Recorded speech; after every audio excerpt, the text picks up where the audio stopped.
getting started a little late. So welcome tonight, everyone, to this session on Xamarin 4. My name is Lori Lalonde. If you don't know who I am, I'm the user group leader of this user group. I have been for the last 5 years. We run 2 sessions a month. The first session's on Xamarin, mobile development, related technologies, and the second session is usually on anything else .NET, whether it's Windows development, web. So the next session that we're running is in 2 weeks. It will be here. It usually is in another location, but for January, the next session, the .NET session will be here as well. Okay, no, you don't want to do that. Okay, whatever. So special thanks to our sponsors, Xamarin. Xamarin is our only sponsor for tonight, as you can tell from the cake and the prizes that we have at the front. They were really excited about us having this session and delivering it to announce a lot of their new features. Happy New Year to everyone. I hope you all had a great holiday. Yes, that's my dog. If you love to tweet, definitely include us in the hashtags, include Xamarin in the hashtags. Let us know what you think of the meeting. Definitely rate the meetup online after. Just go to the meetup page and give it a star rating and let us know how we did. You can leave comments if you want. If there's anything you think we can improve. Job postings board, it's always on our meetup page. It's free. Add postings if your company's hiring. Just take them down when you guys have filled the position. We're always looking for sponsors and upcoming events. So, as I mentioned, we have our January session for the .NET related topic is going to be here, and it's on analyzing your code with Visual Studio 2015. Ken Citarelli will be delivering that session. He's not here right now, but he's also co-organizer of this meeting. Yes? For job postings, is it acceptable as long as it's an IT environment? Does it have to be a developer? Yeah, it can be IT, project management, to anything related to, the IT field. Yeah.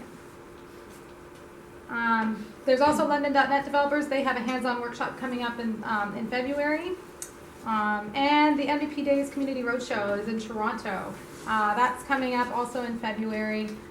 There is a short link there. I'll post it up after so that you have access to that link if you want to check it out. Xamarin Evolve is coming up. That's at the end of April.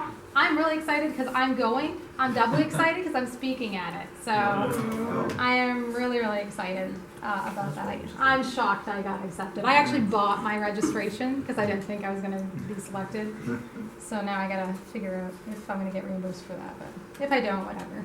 What's your talk on? Customizing views in Android and using attributes and stuff like that. Just kind of extending your views. So it's online. So for the ladies, there's Ladies Learning Code, Girl Geeks Dinner KW, and Leading KW. Great groups to be part of. I've been to every single one of those groups at one point or another. Not to every single meeting, but I have attended those groups at various times. There's also groups for kids. Year of Code Waterloo Region, run by Stephanie Rozak. Really great program. Definitely look into it if you're interested in getting your kids involved in coding. And there's also Hacker Nest, which runs every month. Where is this month? It's already been. It's already happened. I missed it. Yeah, you missed it. Yeah, Monday. Monday. Oh man. It's the second Monday of every month. Okay, and what's February's? I have no idea. You have no idea? Okay. We'll have to check it out. And I'll have to promote it at the next session. I can't believe I missed it. I was totally going to go to it. It's okay. I really have holiday brain and I apologize. So I promise that I'll get it together. Can't believe I missed it. There's only 190 people. Oh, that's it. Well, it's a lot of fun because all it is you walk around and socialize, have some drinks. You just grab a beer and you just chat with other people. It's pretty awesome. All right, so on to the topic at hand. Is there a monkey block? Yeah. I already went over who I am. There's my contact information. Western Devs is a group that I am part of. You can check out westerndevs.com if you want to understand what it's about. All right, now why we're here. So, who has not had any exposure to the Xamarin platform at all? Oh, okay, so great. Okay, so Xamarin is really growing in popularity.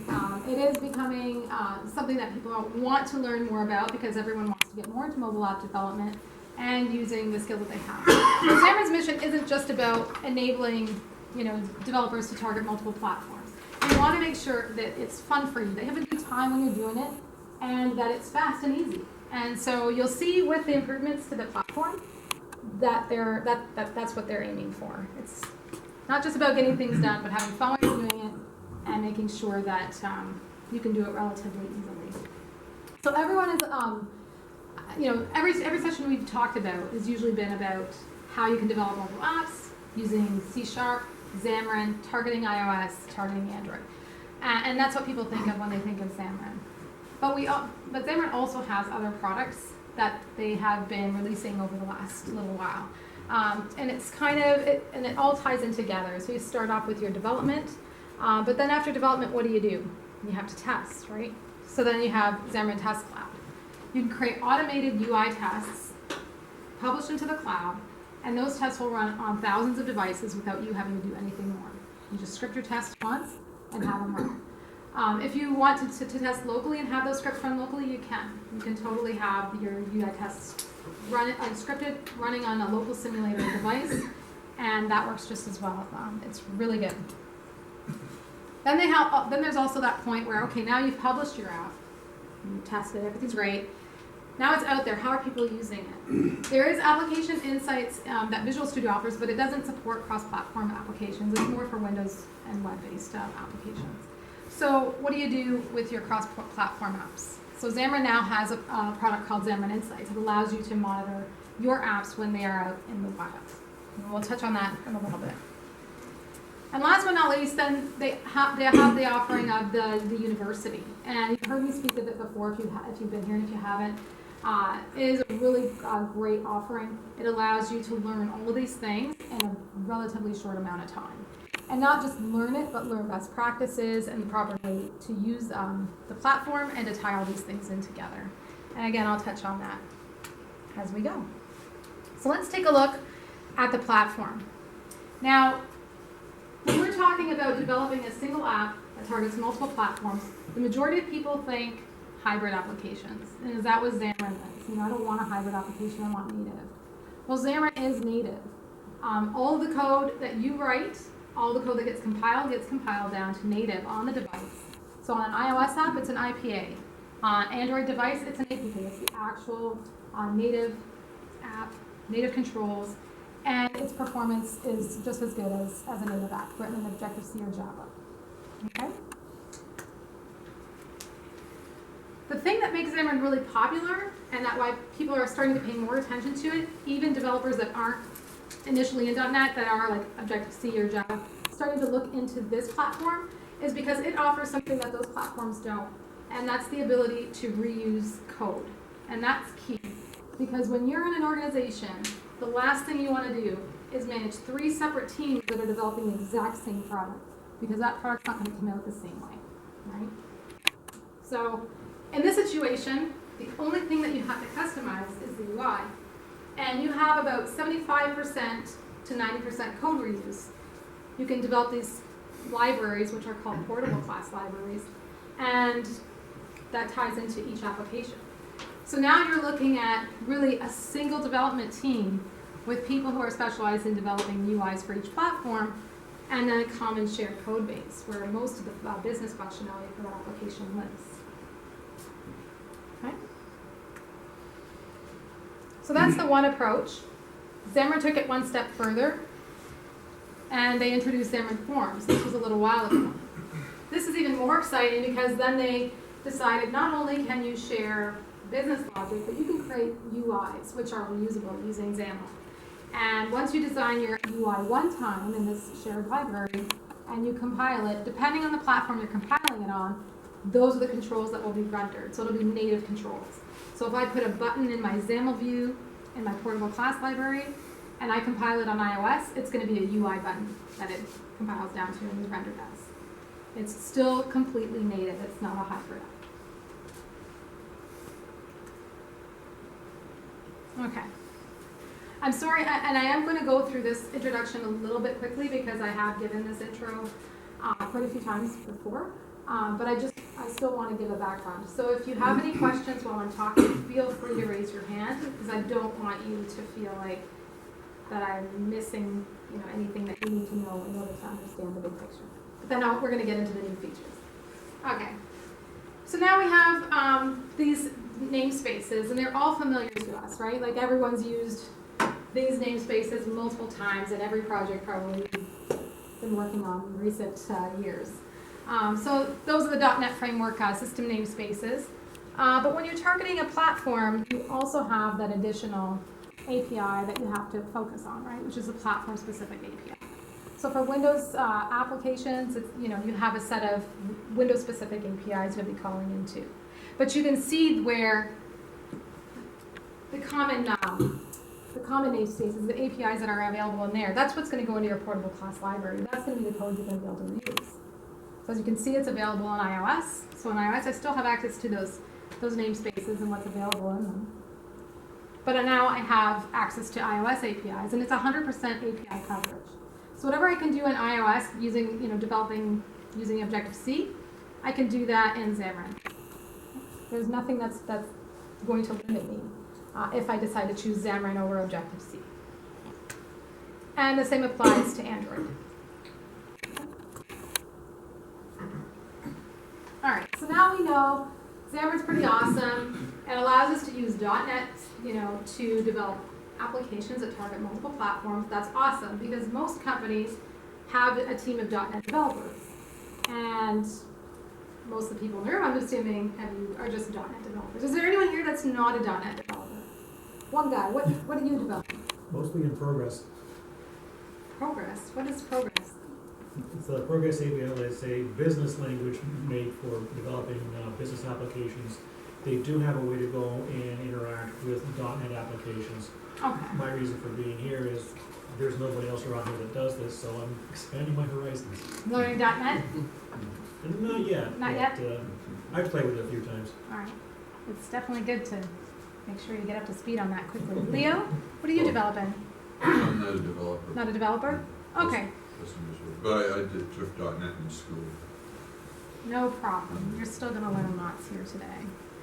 All right. So what's new in the Xamarin platform? So the first thing we're going to look at is what are the new features, and the main things that stick out to me is the Visual Studio integration. Everyone loves the Visual Studio integration, right? It makes it a lot easier. I mean, they have Xamarin Studio. It's an IDE that runs independently. But I still find a lot of people who are running, especially in organizations, they love Visual Studio and what it offers, so they don't want to get away from that. So we'll look at what they've done to enhance that integration and reduce some of the pain points that were existent in the past. They've also improved Xamarin Forms 2.0, so now it's at the point where it's a little bit more performant. I mean, they've overhauled the list view. They have compiled XAML now. They've have a bunch of changes that we'll talk about in a little bit, but really nice. And there's iOS 9 and Android Marshmallow support, which is huge, right? Because when I'm talking about, there's nothing that's limiting you when you're developing in Xamarin. They always stay up to date with the latest releases. So, the fact that they're supporting iOS 9 and Android Marshmallow, pretty huge. And they have some new preview technologies we're going to talk about. So Visual Studio integration. Now, in the past, when you've had to use Visual Studio to connect to a MacBook in order to compile your applications, and it's usually just iOS applications that you can connect to a MacBook. What would happen is, as soon as you launch a solution, if it had an iOS app in the solution, you automatically had a nag screen. And that nag screen was, you need to connect to a Mac server. And then once you connected one time, it was usually pretty good after that if you're staying connected on the same network to the same machine. But you could only have one instance of Visual Studio open. If you open subsequent instances of Visual Studio, those other instances would not be connected to your Mac, and it would just cause a lot of confusion. So there'd be that nag screen showing up and telling you that you weren't connected, and then if you close down that initial instance of Visual Studio, sometimes it would allow you to connect, sometimes it wouldn't. So then you'd have to kind of close everything down and reload it. And it was really a pain. So with this version, they have rebuilt the Mac agent from the ground up. So now with the Mac agent, it is connected using a remote login over a secure SSH connection. So you are now able to connect multiple instances of Visual Studio to one MacBook, to your MacBook. So I can open multiple projects, have multiple Visual Studio instances open, and as long as I'm connected to my MacBook, I can run at any time any one of those projects. I can build any of those projects at any given time. Only one at a time, but I don't have to close down my solution and reload something else, which was a pain, and it really hindered productivity. So now I'm really productive because I can have multiple solutions open and go between my different projects, compile, run, and not having interruptions, which is really nice. Now the thing that I don't want you to confuse with that is just because you can connect multiple instances of Visual Studio to a MacBook does not mean that you can have multiple developers connect to a MacBook. You can't. And I've had this discussion with developers. When this was first announced and that was the misconception, I had to kind of correct that perception. Because the thought was, oh, now we only need one MacBook on the developer team. And everyone can share a MacBook and compile against that. And that's incorrect. It's an incorrect assumption. It's one login, one simulator, one instance that you can actually, one time that you can use that for. So one developer, not one time, but one developer. So please do not think you can use a MacBook as a Mac server for 5 people and to share, because you're going to be very disappointed very quickly, when you realize only one person can actually connect and no one else can, because it actually requires you to use your login. Okay. And other things that they've done in Visual Studio is enhance the designer. So the iOS designer and the Android designers, they've offered some really nice improvements. They used to be, slower to load. Now they're a little bit faster. Android Designer offers some material design theming there inside of it as well, so it's pretty nice. So Xamarin Forms, now Xamarin Forms offers an API, like an app compat for Android Marshmallow, so you can design, you can include the material design in your Xamarin Forms page instead of designing an Android native page to get that look and feel. So I'll show you just how nice that can look. And there's performance optimizations. As I mentioned, the list view, you can set it to recycle elements like the cells within the list. And that way it gives you a nice performance boost in the list view. There's pre-compiled XAML that allows you to write your XAML, compile, and if there's any problems in your XAML syntax, you'll get errors at compile time, not at runtime, which was a huge pain point before. I mean, because you hate getting to the point where you compile and run and then only find things failing at runtime. So it's really nice. Have the option to turn it on or off. It's not something that's absolute. You can decide whether or not you want to have that in your app. And now Xamarin Forms supports Windows 10 UWP apps. So that's pretty nice. It's still in preview mode. They're still working on it. They're still working on, moving forward the platform. So there's always going to be updates. But right now that's in preview mode, but you can develop Windows 10 apps with Xamarin Forms. And there's some new gestures. So List View offers like a pull to refresh. It's really quick and easy to wire up. And there's also the pinch gesture support in Xamarin Forms, and they have more coming. The pinch, pinch to zoom, and then, I'll show you an example of that. Okay, demo time. As if, I don't speak fast enough, so let's take a look at what all this means. Because I think showing is probably better than talking.